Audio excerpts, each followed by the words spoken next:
যাদের অন্তরে অহংকার বেশি, হিংসা বেশি, কিবির, অহংকার, হাসাদ, রিয়া যাদের অন্তরের মধ্যে বেশি, তারা বেশি বেশি কোরআন পড়বেন। মেজাজটা বড় খারাপ, কোরআন পড়বেন।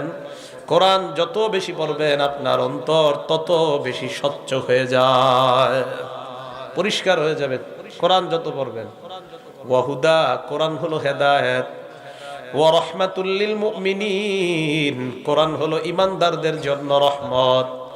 এই আয়াতের মাধ্যমে প্রমাণ হয় যে ঘরের মধ্যে কোরআনের তেলাওয়াত যত বেশি হয় ওই ঘরটা আল্লাহ রহমত দ্বারা পরিপূর্ণ করে দেয়। রহমা, কোরআন হলো রহমত, ঈমানদারদের জন্য কোরআন রহমত।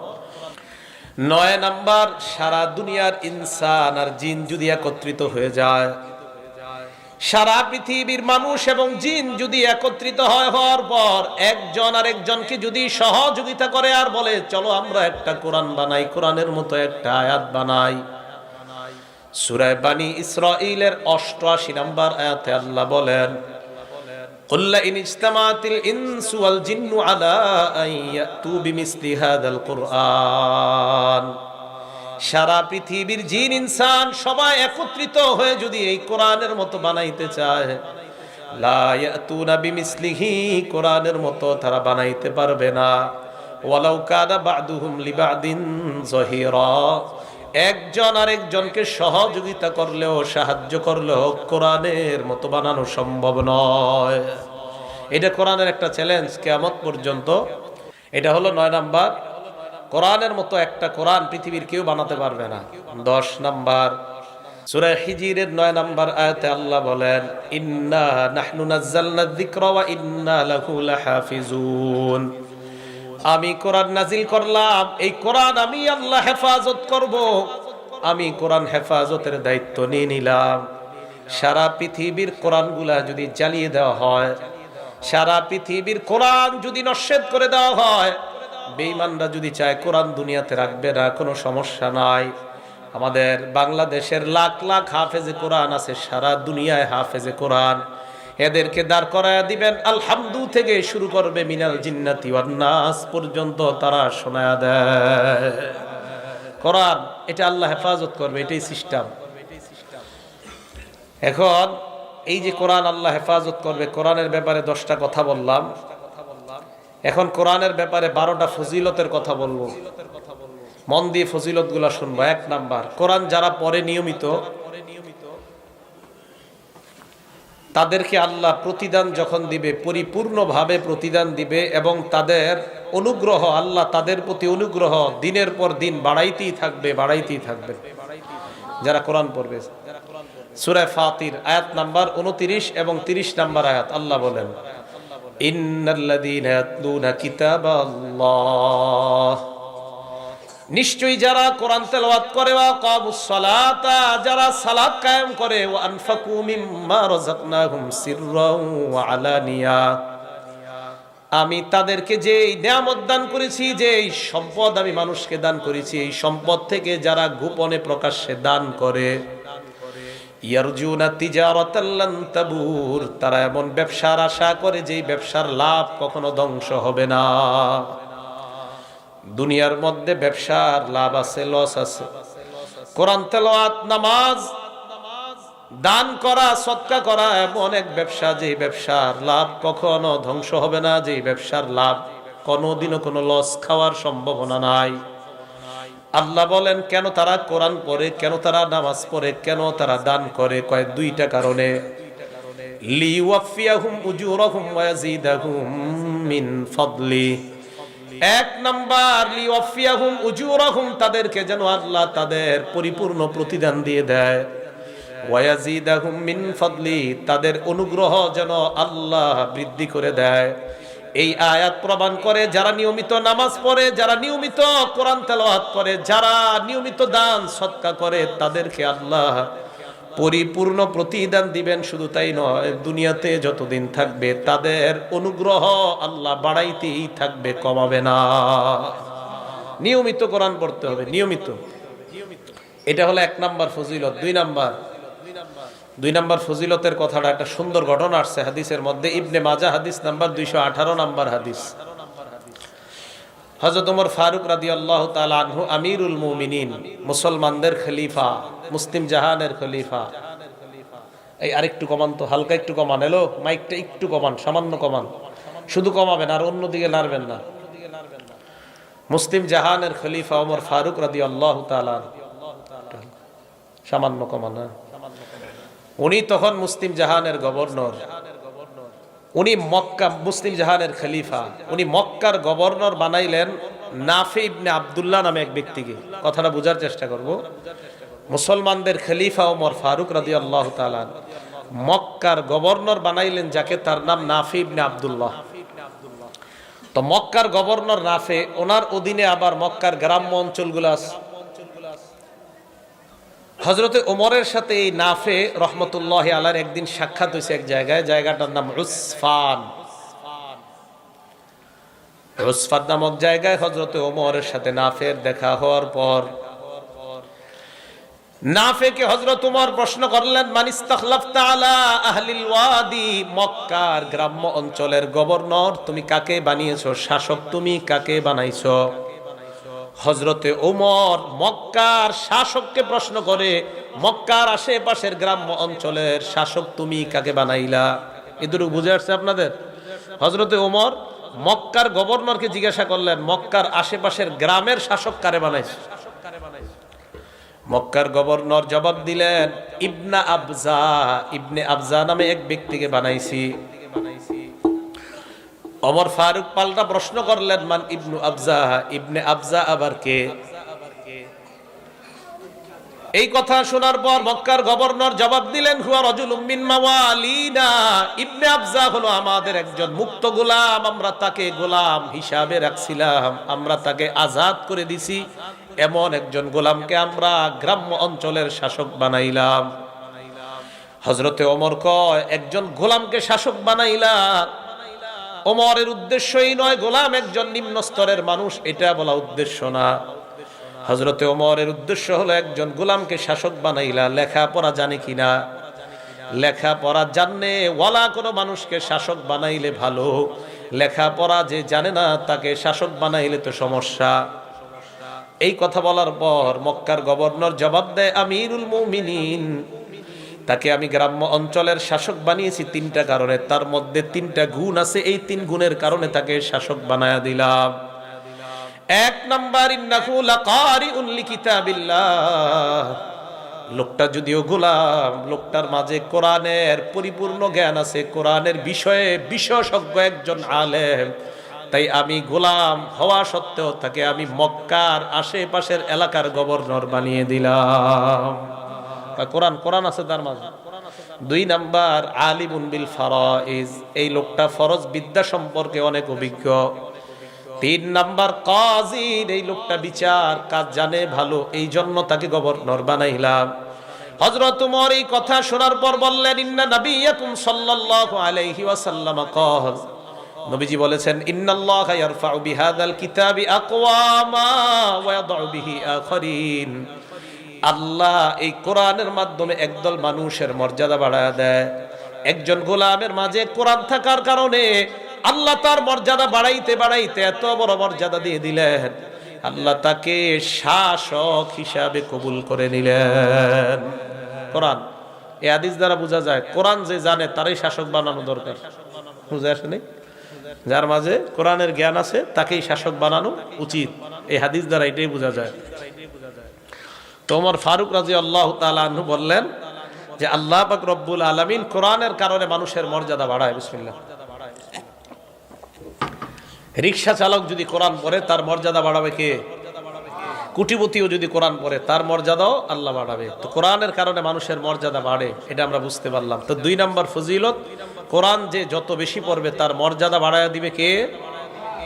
তিন নাম্বার, কোরআন যে পড়ে আর যে পড়ায়। যেমন এই মাদ্রাসায় 24 ঘন্টা কোরআন পড়ানো চলে, কোরআন পড়ে। এই যে এখানে যারা বসা বাচ্চারা এরা সব কোরআন পড়ে, আবার কোরআন পড়ায় হুজুররা। এই মাদ্রাসায় 24 ঘন্টা চলতে থাকে এটা। তিরমিজি শরীফের 2909 নম্বর হাদিস, ক্বালা রাসূলুল্লাহ সাল্লাল্লাহু আলাইহি ওয়াসাল্লাম, আল্লাহ নবী বলেন খায়রুকুম মান তাআল্লামাল কুরআন ওয়া আল্লামা, তোমাদের মধ্যে সর্বোত্তম ওই ব্যক্তি যেই ব্যক্তি কোরআন শিখে অন্যকে শিখায়। আমি নবী ওই মানুষটাকে দুনিয়ার শ্রেষ্ঠ মানুষ বলে ঘোষণা দিয়ে দিলাম। তাহলে কি বোঝা যায় হাদিস দ্বারা? এই মাদ্রাসার মধ্যে যে ছাত্রগুলা সার্বক্ষণিক কোরআন পড়ে তাদের মর্যাদা আছে না নাই? আবার যারা পড়ায় তাদের মর্যাদা আছে না নাই? তাহলে কওমি মাদ্রাসা নিয়ে মাইকের সামনে কিছু বলতে আগে কওমি মাদ্রাসা সম্পর্কে জানার প্রয়োজন, এরপর বলা দরকার। না যাই না মিম্বরের সামনে যদি বইসা আপনি কওমি মাদ্রাসা নিয়ে মন্তব্য করেন, আগে জানতে হবে এখানে কি হয়। আল্লাহ বলেন ওয়ালা তাকফু মা লাইসা লাকা বিহি ইলম, তোমার যেই বিষয়ে জ্ঞান নাই ওই বিষয়ে কথা বলবা না। তিরমিজির বর্ণনা 2314 নম্বর হাদিসে আল্লাহ নবী বলেন ইন্নার রাজুলা লা ইয়াতাকাল্লামু বিল কালিমা লা ইয়ারা বিহা বাসান ইয়াহউই বিহা 70 খরিফান ফিন নার। মানুষ মাঝে মাঝে এমন উল্টাপাল্টা কথা বলে, না যাই না কথা বলে কি বলে এটা নিজেও জানে না। মাইক পাইলেই ভিতরে পুঁজি না থাকলে এটা বলতে হবে সেটা বলতে হবে, কওমি মাদ্রাসায় এই আছে সেই আছে বইলা কাটায়া দেয়। নবী বলেন সে জানেও না কি বললো, এই বলার কারণে তার 70 বছর জাহান্নাম ফায়সালা হয়ে যায়। বলেন নাউজুবিল্লাহ। আমারে দাওয়াত দিলেন, তো দাওয়াত দেওয়ার পর আমারে বসায় দিছেন, কিছু কইতেই বলতো, তো আমারে দাওয়াত দিছেন কি হিসাবে? আমি একজন বক্তা। তো আসার পরে বসার পরে মনে করেন প্রথমে কিছু স্টাইলিস্ট কিছু কথা কইলাম, তো এরপরে তো পুঁজি থাকতে হইব, তো শুরু করলাম কওমি মাদ্রাসায় এটা হয় না সেটা হয় না। আর যখন কোরআন হাদিস পড়বেন, এই যে আমি কতগুলো বলতেছি, এটা আমি কেন বলতেছি? আমাদের মাদ্রাসায় এইগুলাই পড়ানো হয়। এই যে একের পর এক বলবো না, এইগুলাই আমাদের মাদ্রাসায় পড়ানো হয়। এই যে আমি বলতেছি একের পর এক, এরাও বলবে একদিন এখানে বসে। মুখে লাগাম লাগাইতে হবে, এখানে বসার পর কিছু বলার আগে মুখে লাগাম দিতে হবে। আমি আমারই বলতেছি সব মনে করেন। কোন প্রতিষ্ঠানের বিরুদ্ধে কথা বলা এটা অন্যায়। আপনি ব্যক্তি আমাকে বলবেন, কিন্তু কোন প্রতিষ্ঠানকে কথা বলা এটা অন্যায়। কোন প্রতিষ্ঠান নিয়ে অন্যায়মূলক কথা বলা এটা অন্যায়, এটা যে প্রতিষ্ঠানে হোক। আমি ব্যক্তি অপরাধ করলে আমাকে বলেন। কথা কি বুঝে আসছে সবার? এই যে সৌদি আরব দেখেন, সৌদি আরব পিছনে লা ইলাহা ইল্লাল্লাহ মুহাম্মাদুর রাসূলুল্লাহ লেখা, সামনে নাচানাচি করতেছে নারী পুরুষ।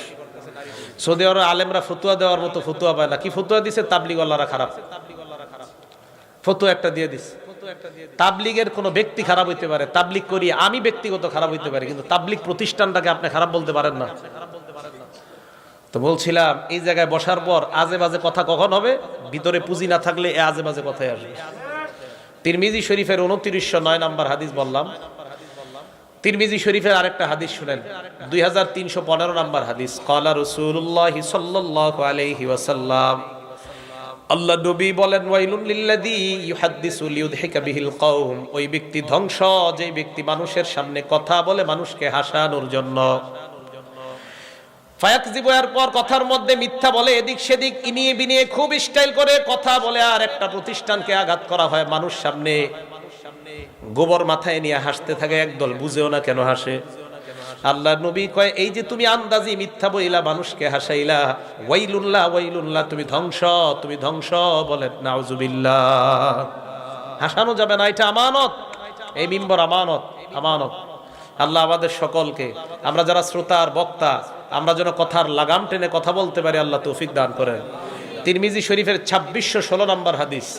ক্বালা রাসূলুল্লাহ সাল্লাল্লাহু আলাইহি ওয়াসাল্লাম, হযরতে মুআজকে আল্লাহ নবী বলেন, মুআজ তোমাকে আমি এই যে বিশাল বড় বয়ান করলাম।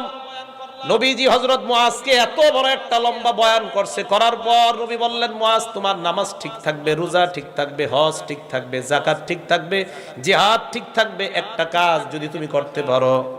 মুআজ কয় কি হুজুর? আল্লাহ নবী এইভাবে বললেন, এই যে জিহ্বাটা ধইরা ঠোঁটটা ধরে বললেন, এটা কুফা আলাইকা লিসানাক, জবান তুমি নিয়ন্ত্রণ করো, মুখ তুমি নিয়ন্ত্রণ করো। এই মুখ যদি নিয়ন্ত্রণ করতে না পারো তোমার কিছুই ঠিক থাকবে না। সাহাবা বললেন, ইন্না লা মুআখাযুনা বিমা নাতাকাল্লাম ইয়া রাসূলুল্লাহ, হুজুর কথার কারণেও কি আমরা জাহান্নামে যাব? আল্লাহ নবী বললেন, হাল ইয়াকুব্বুন নাসা ফিন্নারি আলা ওয়ুজুহিহিম আও আলা মানাখিরিহিম ইল্লা হাসাইদু আলসিনাতিহিম, বেশিরভাগ মানুষ কথার কারণে তার মাথাটা নিচের দিকে দিয়ে পাগুলা উপরের দিকে দিয়ে হেঁচড়াইতে হেঁচড়াইতে তাকে পায়ের উপরে নয় বরং মাথার উপরে হাঁটাইতে হাঁটাইতে তাকে জাহান্নামে ফেলে দেওয়া হবে। বলেন নাউজুবিল্লাহ। মুখের কারণে, মুখ, এজন্য লাগাম টানতে হবে এখানে বসার পর। কথা বুঝে আসছে ভাই? আল্লাহ আমাদের সকলকে, যারা মাইকের সামনে আলোচনা করে তারা যেন সঠিক কথাগুলাই মানুষকে বলতে পারে, আল্লাহ তৌফিক দান করেন।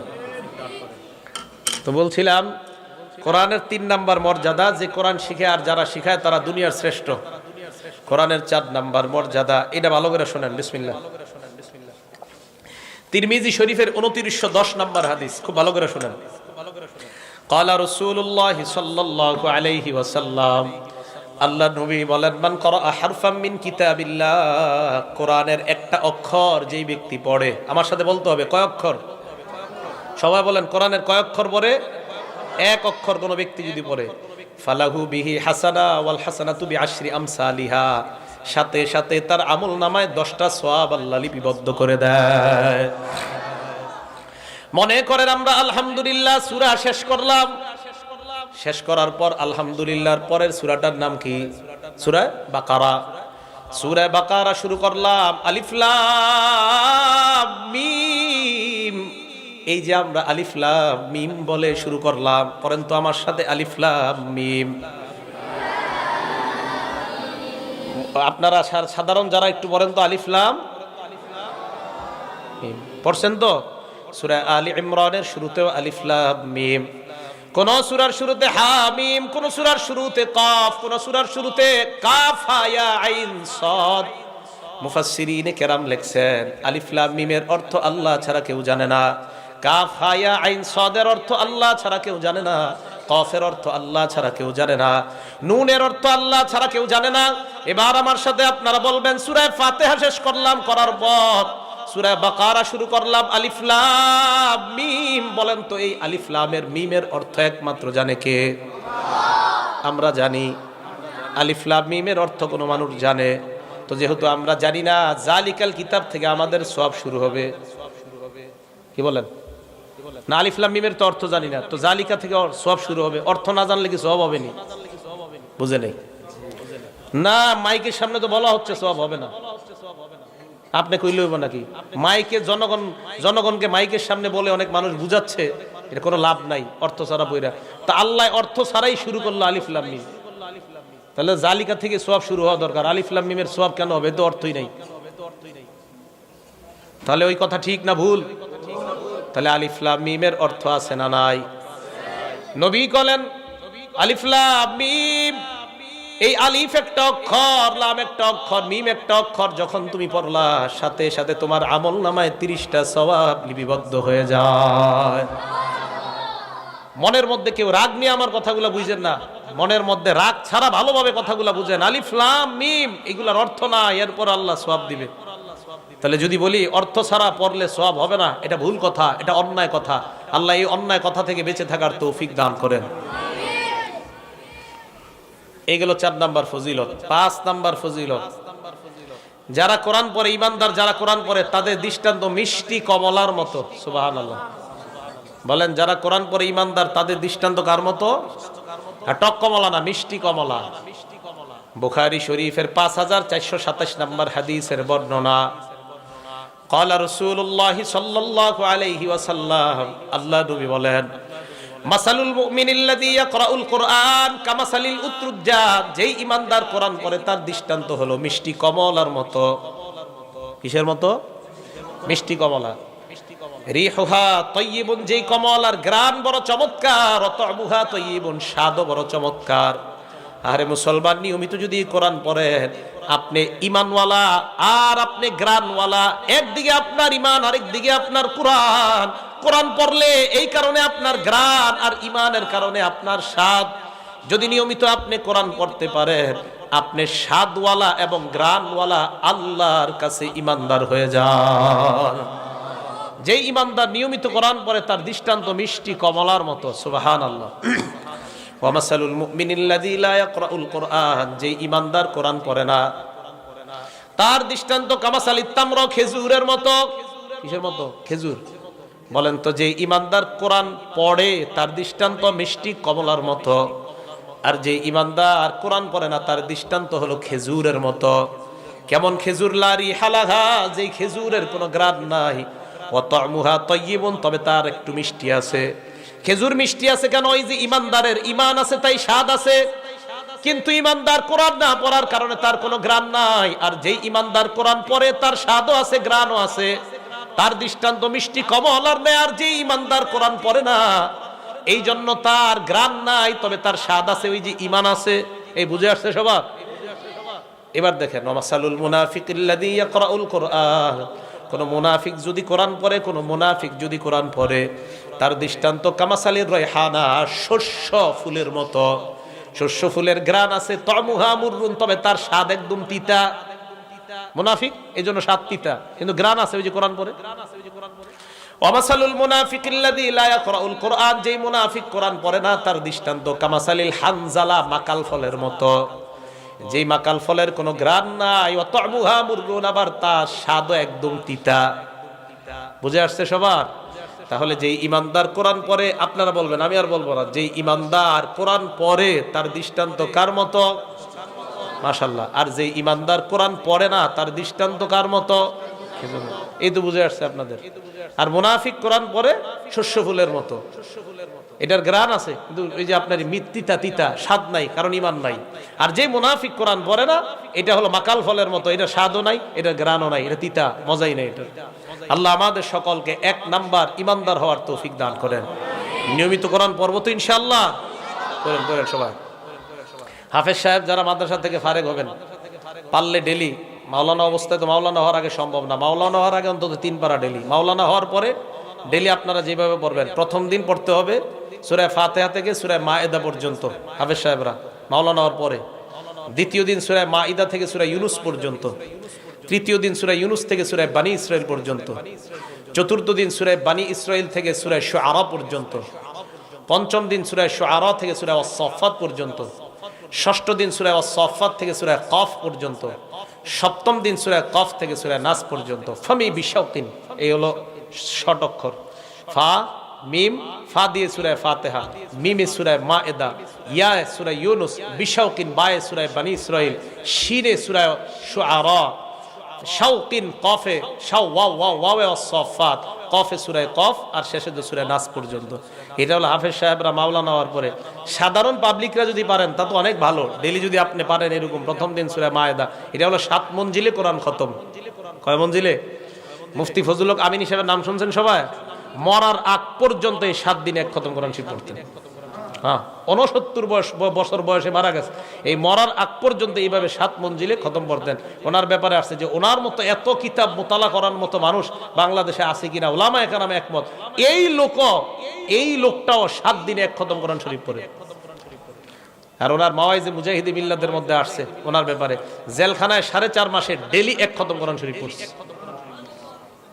হ্যাঁ, যে বুঝাইতে চাইলাম, যদি পারেন 7 দিনে 1 খতম, না পারলে 3 পারা করে 10 দিনে 1 খতম। আর মুসলমান আমরা যারা সাধারণ আছি, 40 দিনে 1 খতম কোরআন পড়া উচিত সব মুসলমানের। নিম্নে 40 দিনে 1 খতম কোরআন শরীফ পড়া উচিত সব মুসলমানের। ঘরে কতদিন যে কোরআন পড়েন না অনেকের জানাও নাই। আল্লাহ আমাদের সকলকে প্রতিনিয়ত কোরআন পড়ার তৌফিক দান করেন। কোরআনের 5 নাম্বার ফজিলত বললাম, কোরআনের 6 নাম্বার ফজিলত, আমরা যখন কোরআন পড়ব, কোরআন পড়ার সময় মনে করবো আল্লাহ তো আমার তেলাওয়াত শুনে। কোনো মানুষ যদি আশেপাশে নাও থাকে, ওই সময় মনে করতে হবে ফেরেশতারা আমার তেলাওয়াত শুনতেছে। কারা শুনতেছে বলেন তো? আর কেউ যদি পারেন রাত্রে 2টা-3টা বাজে একটু উঠবেন, উঠার পর একা একা, কারো ঘুম ডিস্টার্ব করা যাবে না, কারো ঘুম ডিস্টার্ব না করে আপনি আস্তে আস্তে এক জায়গায় বসে কোরআন তেলাওয়াত করেন। ওই মুহূর্তে আপনার তেলাওয়াত ফেরেশতারা খুব মনোযোগ সহকারে শুনে। দলিল মুসলিম শরীফের 1744 নাম্বার হাদিস। এর এক সাহাবা নাম উসাইদ ইবনে হুজাইর রাদিয়াল্লাহু তাআলা, উনি ওনার ঘোড়ার আস্তাবলের মধ্যে কোরআন তেলাওয়াত শুরু করলেন। ঘোড়া রাখে যেই ঘরের মধ্যে, এটাকে ঘোড়ার আস্তাবল বলা হয়, আস্তাবলের মধ্যে উনি কোরআন তেলাওয়াত শুরু করলেন। যেই ঘরের মধ্যে উনি কোরআন পড়ছিলেন, ওনার সন্তান ইয়াহইয়া শোয়া, উনি কোরআন পড়ে, উনি তাকায় দেখে ইসজালাত ফারাসুহু, তার ঘোড়াটা লাফালাফি শুরু করে দিছে। কি ব্যাপার, ঘোড়া কেন লাফায়? উনি পড়া বন্ধ করে দেয়, ঘোড়া আর লাফায় না। উনি বলেন ফাকরা সুম্মা জালাত উখরা, আবার পরে আবার ঘোড়া লাফায়। আবার পড়া বন্ধ করে দেয়, ঘোরা আর লাফায় না। ফাকরা সুম্মা জালাত আইজো, আবার কোরআন পড়ে আবার ঘোরা লাফালাফি শুরু করে দেয়। উনি বলেন এক পর্যায়ে আমি কোরআন পড়া বন্ধ করে দিলাম এই চিন্তায় আমার সন্তানটাকে না জানি ঘোড়া লাফাইতে লাফাইতে তার উপর পড়লে আমার সন্তানটা মারা যেতে পারে। কোরআন পড়া বন্ধ করলাম, আমি ঘোড়ার কাছে গেলাম, যাওয়ার পর উপরের দিকে তাকাইলাম, তাকায় দেখলাম আমার মাথার উপর মিসলুজুল্লাহ একটা ছায়া, কি ছায়া, ছায়ার দিকে তাকাইলাম, তাকায় দেখলাম ফিহা আমসালুস সুরুজ, ওই ছায়ার মধ্যে অসংখ্য অগণিত আলো দেখা যায়। আলো আলো, এটা কোনো গল্প নয়, এটা মুসলিম শরীফের হাদিস, 1744 নম্বর হাদিস। হাদিসগুলা মিলবে যদি মোট হাদিস সংখ্যা হয় 7453 মুসলিম শরীফের। আমাদের কমি মাদ্রাসার যে নুসখা এগুলাতে হবে 3033টা বেলা তাকরার, মাত তাকরার হাদিস সংখ্যা হবে 7453টা। এটা বুঝছে ওলামায়ে কেরাম, সাধারণরা বোঝা দরকার নাই। তো রাসূল করিম সাল্লাল্লাহু আলাইহি সাল্লামের সাহাবা বলেন আমি দেখলাম আমার মাথার উপর এইভাবে অনেকগুলা আলো, আরো জাতফিল জাওয়ি, আমি তাকায় দেখলাম এই আলোগুলা আস্তে আস্তে উপরের দিকে উঠে যায়। আলো এক পর্যায়ে আমি দেখলাম শূন্যের মধ্যে গিয়ে হারিয়ে যায় মেঘের মধ্যে। সকালবেলা আল্লাহ নবীর কাছে এসে বললাম ইয়া রাসূলুল্লাহ ইয়া হাবিবাল্লাহ। রাতের বেলা আমি কোরআন পড়া শুরু করলাম, আমার ঘোড়া লাফানো শুরু করছে। কোরআন পড়া থামায় দেই, আমার ঘোড়াও থেমে যায়, আবার পড়ি আবার ঘোড়া লাফায়, আবার থেমে যায়, আবার ঘোড়ার লাফানো বন্ধ হয়ে যায়, আবার আমি লাফাই, আবার আমি পড়ি, আবার ঘোড়া লাফায়। এক পর্যায়ে আমি থেমে গেলাম ইয়া রাসূলুল্লাহ। হঠাৎ আমি তাকায় দেখলাম উপরে একটা আলো, অনেকগুলা আলো উপরের দিকে চলে যায়, কিছুই বুঝতে পারি নাই। আল্লাহ নবী জবাব দিলেন উসাইদ তুমি যদি আরো পড়তে থাকতা আহারে কতই না ভালো হইতো, কেন পড়লা না? কয় হুজুর আমার ছেলেটাকে ঘোড়া লাফাইতে লাফাইতে মেরে ফেলতে পারে, এই টেনশনে আর আমি পড়ি নাই। আল্লাহ নবী কয় তোমার পড়া এত সুন্দর হইতেছিল, রাতের বেলা এত আবেগ নিয়ে তুমি আর এত মোহাব্বত নিয়ে পড়তেছিলা, যে আলোগুলা দেখলা এইগুলা কোনো আলো নয়, তিলকাল মালাইকা, এইগুলা হলো আল্লাহর হাজার হাজার ফেরেশতা। এরা তোমার কোরআন তেলাওয়াত মনোযোগ সহকারে শুনতেছিল। হাদিসে তাসতামিউ শব্দ আছে, মনোযোগ সহকারে কান লাগায় শুনতেছিল। তো আপনারা কেউ যদি পারেন রাত্রে এরকম 2টা-3টার দিকে খুব মনোযোগ সহকারে কোরআন পড়া, এই আমলটা যদি পারেন করেন, আল্লাহ তৌফিক দান করেন। নবীজি পরে কি কয় দেখেন, লাউ করাতাল আসবাহতা, তুমি যদি সকাল পর্যন্ত পড়তে পারতা। হুজুর সকাল পর্যন্ত পড়লে কি হইতো? আল্লাহ নবী বলেন তুমি যদি ফজর পর্যন্ত পড়তা, ফজরের নামাজের সময় তোমার বাসার সামনে দিয়ে যেই মুসল্লিরা হেঁটে হেঁটে মসজিদে ফজরের নামাজ পড়ার জন্য রওনা করত, ওই মুসল্লিরা তোমার বাসার সামনে আল্লাহর ফেরেশতাদেরকে সরাসরি দেখতে পাইতো। তুমি ফজর তুমি না থামলে এই ফেরেশতারা আর যাইতোই না। বলছে লাউ করাতাল আসবাহতা হাত্তা ইয়ারাহা নাস মা তাস্তাতিরু মিনহুম, মানুষ সরাসরি দেখতে পারতো, তারা গোপন হইতে পারতো না, তুমি যদি সকাল পর্যন্ত ফজর পড়তা। তাহলে বলেন তো আমাদের তেলাওয়াত আমরা একা একা করলে মানুষ না শুনলেও কে শুনে? আল্লাহ তো শুনেই, ফেরেশতারাও শুনে। আল্লাহ আমল করার তৌফিক দান করেন। 7 নাম্বার আজীব এক মর্যাদা শুনেন কোরআন তেলাওয়াতের। বুখারী শরীফের 1343 নাম্বার হাদিস। কানা রাসূলুল্লাহ সাল্লাল্লাহু আলাইহি ওয়াসাল্লাম ইয়াজমাউ বাইনা রাজুলাইনি মিন কতলা উহুদিন, উহুদের যুদ্ধে যে 70 জন সাহাবা শহীদ হয়ে যায়, এই 70 জন সাহাবার মধ্যে আল্লাহর নবী 2 জনকে একটা কাফনের কাপড়ের মধ্যে ঢুকাইতেন। 70 জনের মধ্যে যারা শহীদ হয়ে গেছে আর কি, 2 জনকে এক কাফনের কাপড়ের মধ্যে রাখতেন নবীজি।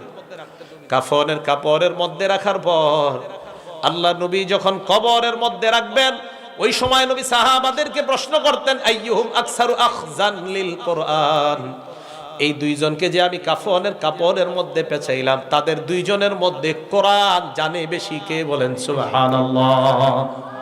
দুজন শহীদ, নবীজি কয় এই 2 জনের মধ্যে কোরআন বেশি জানে কে?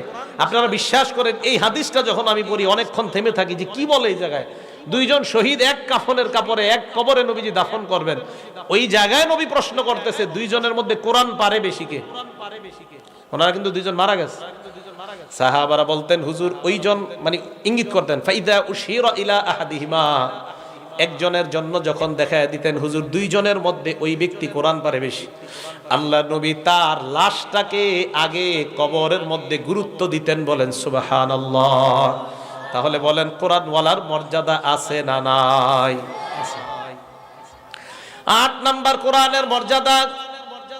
আমাদের দুনিয়ার মধ্যে আমরা বলি ওমকে প্রধানমন্ত্রীর আস্থাভাজন, ওমকে প্রধানমন্ত্রীর কাছাকাছি থাকে, ওমকে আমাদের মেয়রের কাছাকাছি, এই জাতীয় কথা আমরা বলি কি বলি না?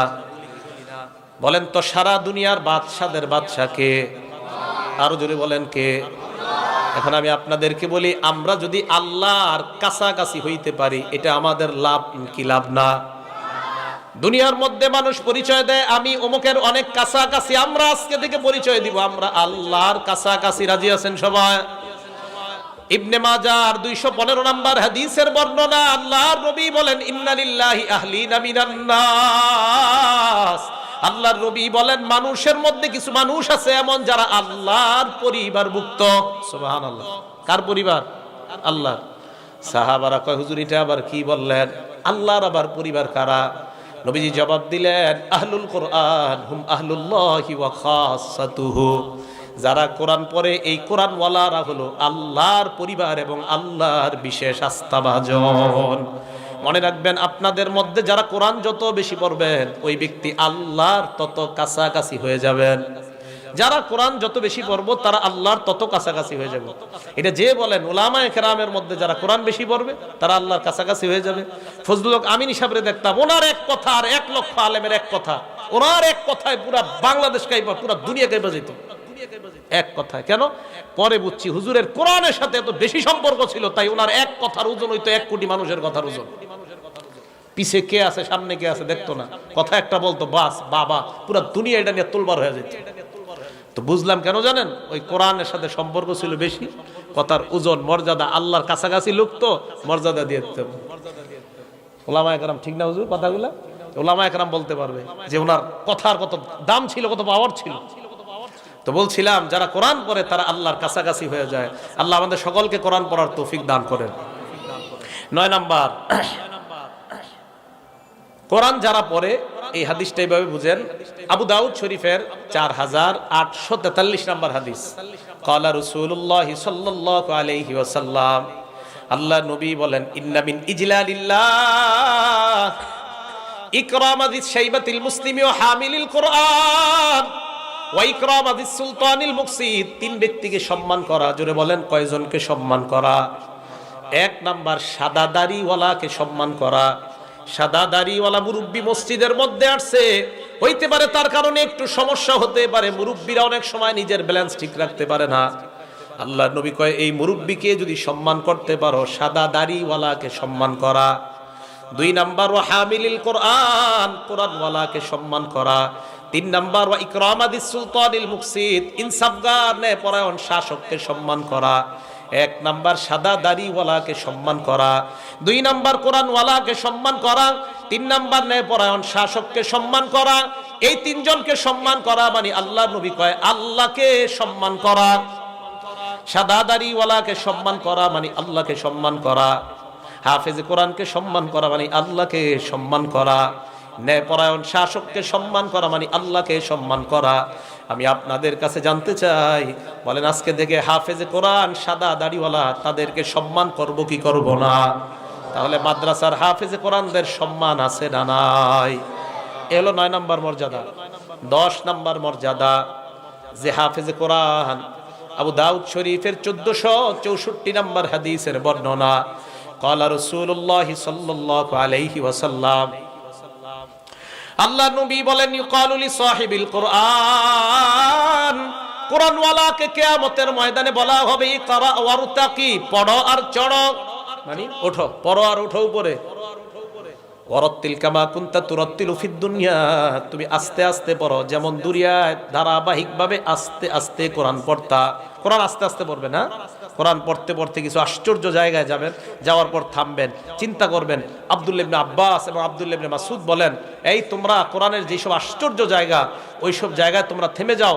তিফু মিন আজাইবিহি ওয়া হাররিকু বিহিল কুলুবা, কোরআনের আশ্চর্য জায়গাগুলোতে তোমরা থেমে যাও আর এইগুলা দিয়ে তোমরা অন্তরকে একটু নাড়াচাড়া করাও। আল্লাহ এখানে জাহান্নামের কথা কেন বললেন এগুলো একটু ভাবো। তো বলছিলাম নবীজি সাল্লাল্লাহু আলাইহি সাল্লাম বলেন কিয়ামতের ময়দানে হাফেজে কোরআনকে আল্লাহ বলবে তুমি পড়ো আর উপরে উঠো। ফাইন্না মানজিলাকা ইনদা আখিরি আয়াতিন তাকরাউহা, তুমি ওই পরিমাণ পর্যন্ত উঠতে থাকো, তোমার শেষ সীমানা হলো কোরআনের শেষ আয়াত, যেখানে গিয়ে তুমি পড়া শেষ করবা ওটাই হবে তোমার সর্বোচ্চ আসন। বলেন সুবহানাল্লাহ। পড়তে পড়তে শেষ আয়াত হাফেজে কোরআন আলহামদুলিল্লাহ বলে শুরু করবে, মিনাল জিন্নাতি ওয়ান নাস পর্যন্ত গিয়ে থামবে, এটাই হবে তার সর্বশ্রেষ্ঠ মর্যাদা। বলি সুবহানাল্লাহ। তাহলে বলেন তো হাফেজে কোরআনের মর্যাদা কয় হাজার তালা? ৬,৬66 আর কত কইবেন? ৬,২৩৬। কত? ৬,২৩৬ আয়াত। এটাই কোরআনের মূল আয়াত সংখ্যা, সঠিক সংখ্যা। হ্যাঁ, ৬,২৩৬। ৬৬ আর কোয়েন না, ৬,৬৬৬ দুর্বল বর্ণনা, সহি বর্ণনা ৬,২৩৬, এটাই সহি বর্ণনা। হ্যাঁ, তো কোরআনের আয়াত সংখ্যা ৬,২৩৬, এটা কিন্তু সঠিক আয়াত সংখ্যা। হাজার এরপর আপনারা গুইনা নিয়ে আজকে গুইনেন, দেখবেন ৬,২৩৬টাই হবে। তো বলছিলাম হাফেজে কোরআনকে বলা হবে তুমি পড়ো, পড়তে পড়তে পড়তে পড়তে তুমি শেষ পর্যন্ত গিয়ে থেমে যাও। তো হাফেজে কোরআন মিনাল জিন্নাতি ওয়ান নাস পড়বে, সেখানেই হবে তার সর্বশ্রেষ্ঠ মর্যাদা। আল্লাহ আমাদেরকে হাফেজে কোরআনদেরকে মর্যাদা দেওয়ার তৌফিক দান করেন। 11 নম্বর মর্যাদা, ইন্নাল কোরআন ইয়ালকা সাহিবাহু ইয়াউমাল কিয়ামা। হাফেজে কোরআনের 11 নম্বর মর্যাদা, মুসনাদে আহমদ নামে একটা কিতাব, হাদিস নাম্বার 22,950 নম্বর হাদিসের বর্ণনা। আল্লাহ নবী বলেন, ইন্নাল কোরআন ইয়ালকা সাহিবাহু ইয়াউমাল কিয়ামা, কোরআন কোরআনওয়ালার সাথে কিয়ামতের ময়দানে সাক্ষাৎ করবে কার রাজুলিশ শাহিব, এমন এক ব্যক্তির মতো যেই ব্যক্তি বড় পেরেশান, বড় ক্লান্ত শান্ত প্রশ্রান্ত। কোরআন ওই ব্যক্তিকে ডাক দিয়ে বলবে, হাল তারিফুনি, তুমি আমাকে চিনো? ওই ব্যক্তি জবাব দিবে, না তোমাকে আমি চিনি না। কোরআন বলবে, আনা সাহিবুকাল কোরআন, আমি হলাম তোমার দুনিয়ার সাথী আল কোরআন। আল্লাযী আজমাতুকা ফিল হাওয়াজির, আমি দুনিয়ায় দিনের বেলা তোমারে খাইতে দেই নাই, মানে রমজান মাসে দিনের বেলা তোমারে খাইতে দেই নাই। ওয়া আসহারতু লাইলাতাক, রমজান মাসে রাতের বেলা তোমাকে ঘুমাইতে দেই নাই। কোরআনওয়ালার ফায়ুতল মুলকু বিয়ামিনিহি, তার ডান হাতের মধ্যে জান্নাতের বাদশাহী দিয়ে দেওয়া হবে। বলেন সুবহানাল্লাহ। ওয়ায়ুতল খুলদা বিয়াসারিহি, তার বাম হাতের মধ্যে জান্নাতে চিরস্থায়ী বাদশাহীর একটা পাশনামা দিয়ে দেওয়া হবে। ডান হাতে বাদশাহী, বাম হাতের মধ্যে চিরস্থায়ী থাকার একটা পাশনামা। ওয়ায়ুদউ আলা রাসিহি তাজুল ওয়াকার, হাফেজ কোরআনের মাথায় সম্মানের মুকুট পরায় দেওয়া হবে। হাফেজ কোরআনের মা বাবাকে 2 জোড়া কাপড় পরায় দেওয়া হবে। তারা বলবে, বিমা কুসিনা হাদিহি, আমাদেরকে কেন এই পোশাক পরানো হলো? আল্লাহর পক্ষ থেকে জবাব দেওয়া হবে, লি আখজি ওয়ালাদিকুমাল কোরআন, তোমাদের সন্তান কোরআন ধারণ করার কারণে আমি আল্লাহ তোমাদেরকে এই মর্যাদা দান করে দিলাম। তাহলে হাফেজে কোরআন তার বাবা মায়ের মর্যাদা আছে না নাই? আল্লাহ আমাদের সকলকে হাফেজে কোরআনদের মর্যাদা যেন আমরা সবাই দিতে পারি, আল্লাহ তৌফিক দান করেন। 12 নম্বর মর্যাদা, একটা কিতাব আছে সহিহ ইবনে হিব্বান, এই কিতাবের 124 নম্বর হাদিস। ক্বালা রাসূলুল্লাহ সাল্লাল্লাহু আলাইহি ওয়াসাল্লাম, আল্লাহ নবী বলেন, আল কোরআনু শাফিউন, কোরআন হলো সুপারিশকারী। মুশাফফা, এমন সুপারিশকারী যার সুপারিশ কবুল করা হবে। মাহিল, কোরআন হলো বিতর্ককারী। মুসাদ্দাক, যার বিতর্ক গৃহীত হবে, তার সুপারিশ কবুল করে আল্লাহ ওই কোরআনওয়ালাকে জান্নাতের মেহমান বানায় দিবে। বলেন সুবহানাল্লাহ। এই হলো কোরআনের 12টা মর্যাদা। আগে হলো 10টা কোরআন থেকে জানলাম, এই 12টা, 10 আর 12 কত হয়? 22।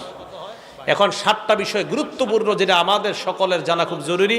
বিশেষ করে মাদ্রাসা ছাত্র সবাই শোনো, হাফেজে কোরআন যারা আছো সবাই শোনো, মন দিয়ে শোনো। 7টা বিষয় সবার জন্য জরুরি। 1 নাম্বার, কোরআন নিয়ে গবেষণা করা। কি করা? তো মিম্বর থেকে বলা হচ্ছে, বাইকের সামনে বলা হচ্ছে, কওমি মাদ্রাসার ছাত্ররা গবেষণা করে না। এরা কি করে? এরা কোরআন পড়ে, কিছু বুঝে না, এই কথা কয়। আমি আপনাদেরকে বলি, ইহদিনাস সিরাতাল মুস্তাকিম, এরপরে কি? এরপরে কি? সিরাত। ছাত্ররা থামো, ছাত্ররা থামো, অন্যরা বলেন ইহদিনাস সিরাতাল মুস্তাকিমের পরে কি? সিরাত। কেন তল্লাজিনা কেন হবে? তুল্লাজিনা হবে না? তুল্লাজিনা হবে না? তিল্লাজিনা হবে না? কেন হবে না? আপনাদেরকে কে বলছে হবে না? এই জায়গায় যদি জবর না দিয়ে জের দিত, আপনি তো তখন বলতেন জের ছাড়া হবে না। যদি এই জায়গায় জের না দিয়ে পেশ দিত, তো বলতেন পেশ না দিলে হবে না। জবর কে দিয়ে দিছে আপনারা বললেন জবর না দিলে হবে না, কেন হবে না বলেন? জের জবর পেশ তিনটাই দেওয়ার অধিকার আমি রাখি, কেন দিতে পারবো না বলেন? বলতে পারবেন না, পারবেন না, আসলে পারবেন না বলতে।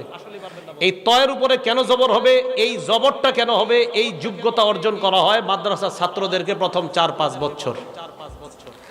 4-5 বছর তাদেরকে আরবি ব্যাকরণের উপর যোগ্যতা অর্জন করানো হয়। অর্জন করার পর 5 বছর পর তার হাতে কোরআন দেওয়া হয়। বলেন তো কোরআনের ভাষা বাংলা না ফার্সি?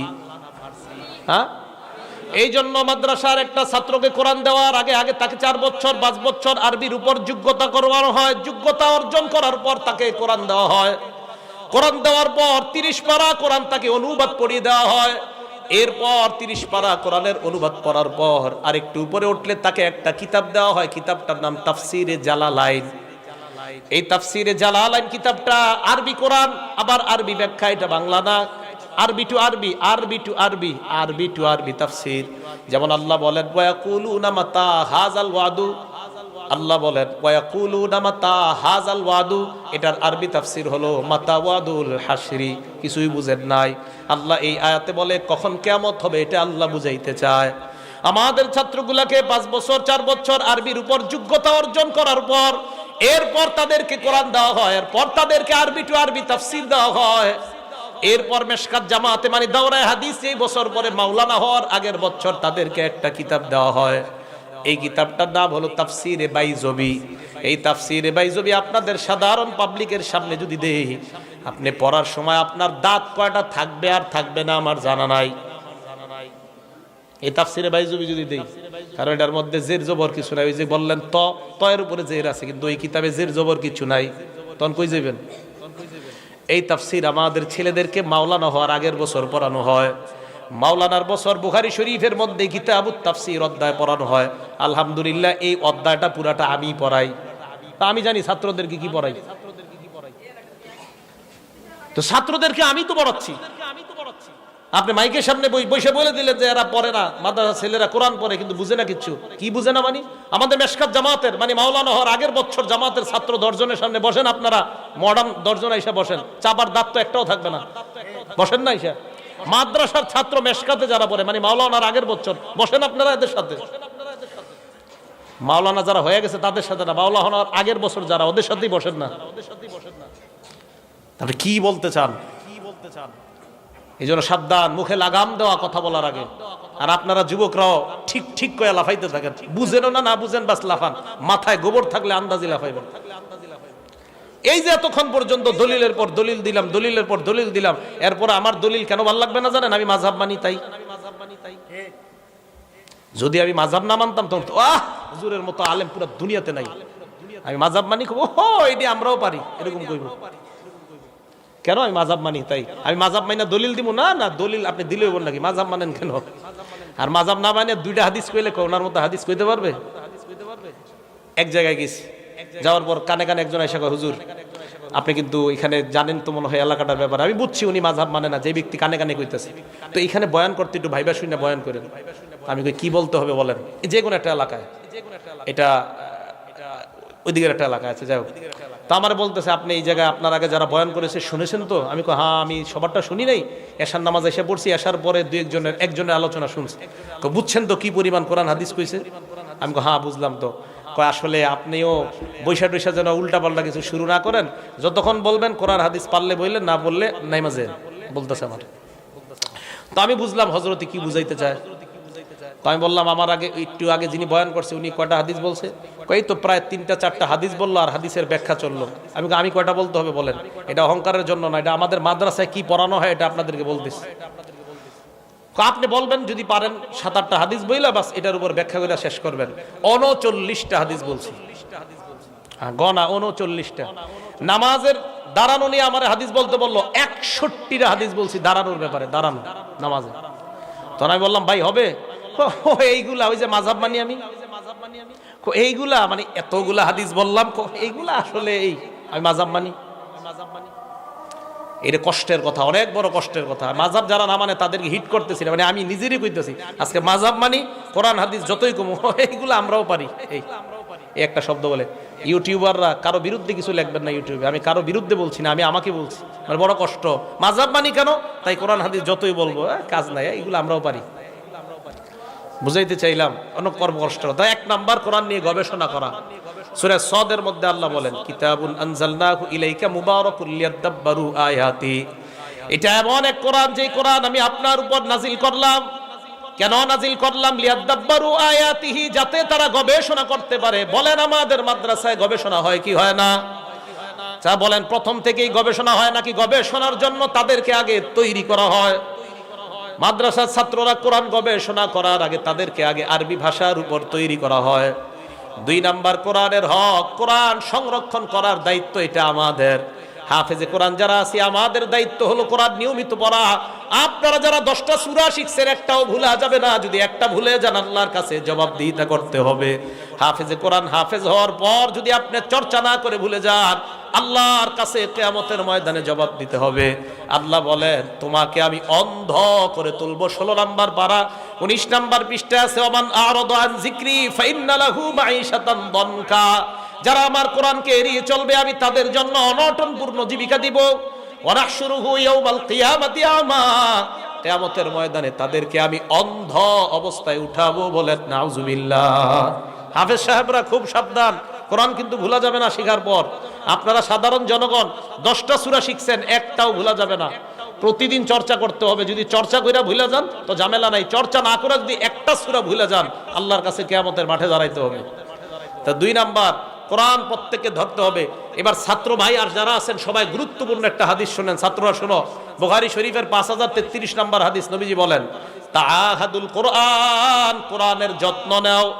ফাওয়াল্লাহি, আল্লাহ নবী বলেন আল্লাহর কসম, লাহু আশাদ্দু তাফাসসিয়াম মিনাল ইবলি ফি উকলিহা, একটা ঘোড়ার গলার দড়ি ছুঁড়ে দেওয়ার পর, গলার রশি খুলে দেওয়ার পর একটা ঘোড়া যেমন দ্রুত পালায়, কোরআন এইভাবে চর্চা না করলে আপনার থেকে দ্রুত পালায়।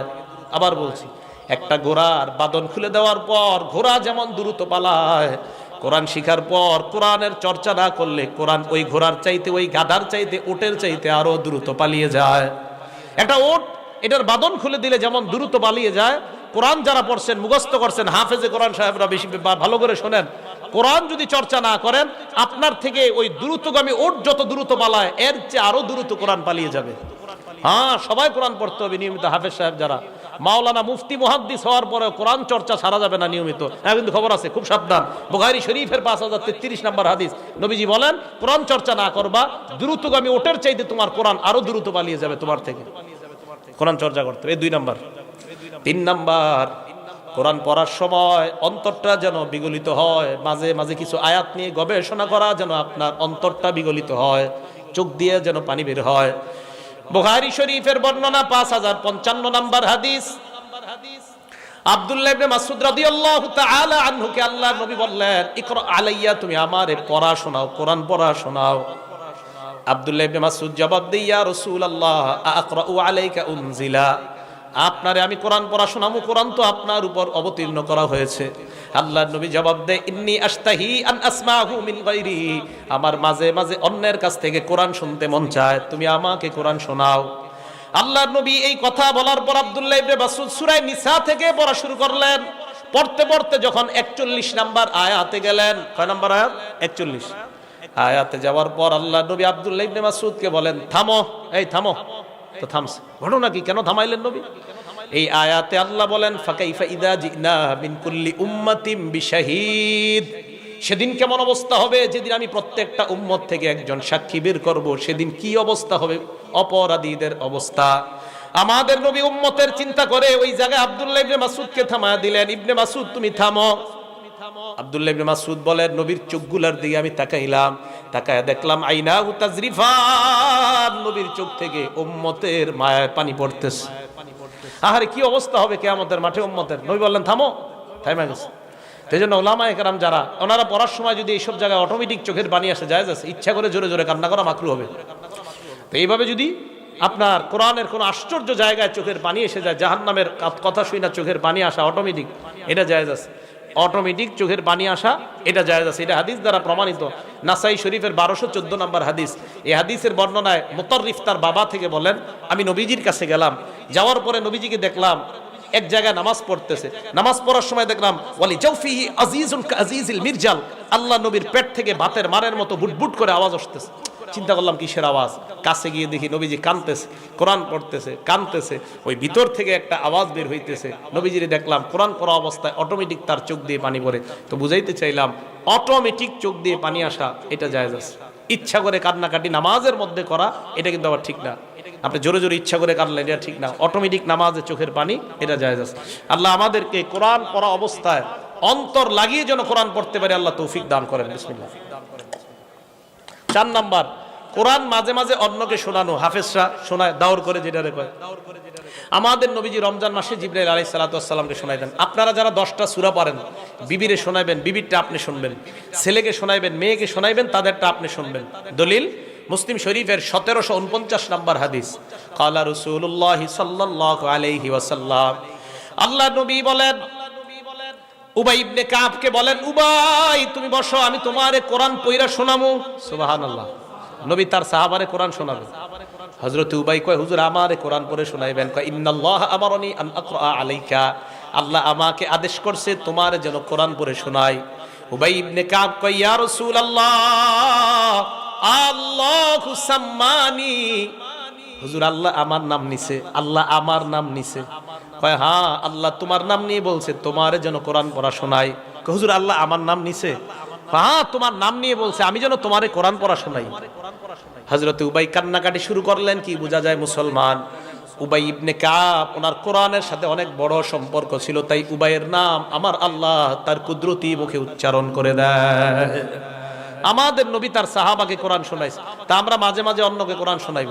5 নাম্বার, কোরআন পরিত্যাগ করা যাবে না। বলেন আমার সাথে, বলেন আমরা মৃত্যু পর্যন্ত কোনো অবস্থাতেই কোরআন পরিত্যাগ করব না। ভাই কথাটা সবার মনে থাকবে। সূরা ফুরকানের 30 নম্বর আয়াতে আল্লাহ বলেন, ওয়াকালার রাসূলু ইয়া রাব্বি ইন্না কওমি ইত্তাখাযু হাযাল কুরআনা মাহজুরা। কিয়ামতের ময়দানে আল্লাহ নবী আল্লাহর কাছে নালিশ করবে, মাবুদ আমার সম্প্রদায় কোরআন অবজ্ঞা করেছে, কোরআন পরিত্যাগ করেছে, কোরআন তারা বর্জন করেছে। এই জন্য মুসলমান কোরআন কোনো অবস্থাতেই পরিত্যাগ করা যাবে না। কোরআন পড়বেন, নিয়মিত পড়বেন, একটা লাইন হলেও পড়বেন, কোরআন খুলে খুলে একটা পৃষ্ঠা হলে নিয়মিত পড়ার চেষ্টা করবেন। 5 নাম্বার গেল। 6 নাম্বার, কোরআন যথেষ্ট সঠিক ব্যক্তির কাছ থেকে শিখবেন। যাদের পড়া অশুদ্ধ তাদের কাছে বেশি বেশি শিখবেন, নাকি? জোরে বলেন। তো এখন আপনারা তো আমি দেখি অশুদ্ধ যার পড়া যত বেশি, এই লোকদের কথা আপনারা বেশি শোনেন। কোরআন পড়া একদম অশুদ্ধ বলতে আমাদের মক্তবের ছাত্রদের সামনে অশুদ্ধ। মক্তবের যে ছেলেটা আলিফ বা শুরু করছে ওর সামনেও কোরআন পড়া অশুদ্ধ, এমন কিছু মানুষ আছে। তো এদের থেকে আপনারা কোরআন নিতে চান কেন? নবীজি সাল্লাল্লাহু আলাইহি সাল্লামের বুখারী শরীফের হাদিস মনে রাখবেন, 999 না কল দেন আপনারা, 4999 নম্বর হাদিস বুখারী শরীফের। খুজুল কোরআন মিন আরবা, 4 জন থেকে তোমরা কোরআন শিখবা। নবীজির জামানায় সাহাবারা অনেকে কোরআন পড়ে, এরপরে নবী তাদের মধ্যে বললেন 4 জনকে তোমরা কোরআন শিখার ক্ষেত্রে গুরুত্ব দিবা। 1 নাম্বার মিন আব্দুল্লাহ ইবনে মাসউদ, আব্দুল্লাহ ইবনে মাসউদ থেকে কোরআন শিখবা। 2 নাম্বার ও সালিম, 3 নাম্বার ও মুআজ ইবনে জাবাল, 4 নাম্বার ওয়া উবাই ইবনে কাব রাদিয়াল্লাহু তাআলা আনহুম। 1 নাম্বার আব্দুল্লাহ ইবনে মাসউদ রাদিয়াল্লাহু তাআলা আন। ওনার ব্যাপারে একটা কথা মনে আসছে, বলে ফেলি। সিয়ারে আলামিন নুবালার মধ্যে আসছে, আব্দুল্লাহ ইবনে মাসউদ একদিন নামাজ পড়তেছে, আমাদের নবী পাশ দিয়ে যাইতেছে। তো পাশ দিয়ে যাওয়ার সময় আব্দুল্লাহ ইবনে মাসউদের নামাজ দেখে নবীজি থেমে গেছে। আবু বকর আসছে, ওমর আসছে, নবীজি কয় চুপ চুপ থামো থামো। তো থামাইছে দুজনে। নবীজি আব্দুল্লাহ ইবনে মাসউদের কোরআন শুনতেছে, আবু বকর শুনতেছে, হযরতে ওমর শুনতেছে। উনি নামাজের মধ্যে কোরআন তেলাওয়াত করতেছে, মন দিয়ে শুনেন। আল্লাহ নবী কয়, জানুনি ইবনে মাসউদ যেইভাবে কোরআন পড়তেছে আল্লাহ কোরআনটা এইভাবেই নাজিল করছে, এইভাবে কোরআন নাজিল করছে। তাহলে যথেষ্ট সহি শুদ্ধ পড়নেওয়ালা যারা, তাদের কাছ থেকে কোরআন শিখার চেষ্টা করবো। আল্লাহ তৌফিক দান করেন। এ গেল 6 নাম্বার। 7 নাম্বার, কোরআন শিক্ষা করার ফজিলত আমরা অন্যের কাছে বর্ণনা করব।